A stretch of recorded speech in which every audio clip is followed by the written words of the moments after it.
அனைவருக்கும் இனிய காலை வணக்கம். இன்று ஆகஸ்ட் மாதம் 21ஆம் தேதி 2025 வியாழக்கிழமை. இன்று மாத சிவராத்திரி விரத நாள், சுப முகூர்த்த நாள். குரு தட்சிணாமூர்த்தியை வழிபட அற்புதமான நாள். இன்றைய தினராசி பலன். மேஷம், கலைஞர்களுக்கு நல்ல வாய்ப்பு கிடைக்கும்.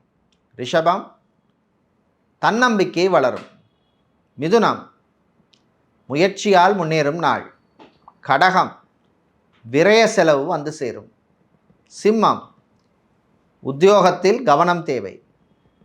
கன்னி, பயணங்களில் கவனம் தேவை. துலாம், நன்மைகள் நடக்கும் நாள். விருச்சிகம், சந்திராஷ்டமம் ஆரம்பிப்பதனால் வீண் டென்ஷன் அலைச்சல் வந்து சேரும். தனுசு, போட்டி குறையும். மகரம், ஆன்மீக நாட்டம் அதிகரிக்கும். கும்பம், கல்யாணம் சம்பந்தப்பட்ட விஷயங்களில் நல்ல செய்தி உண்டு. மீனம், தம்பதிகளிடையே ஒற்றுமை ஏற்படும்.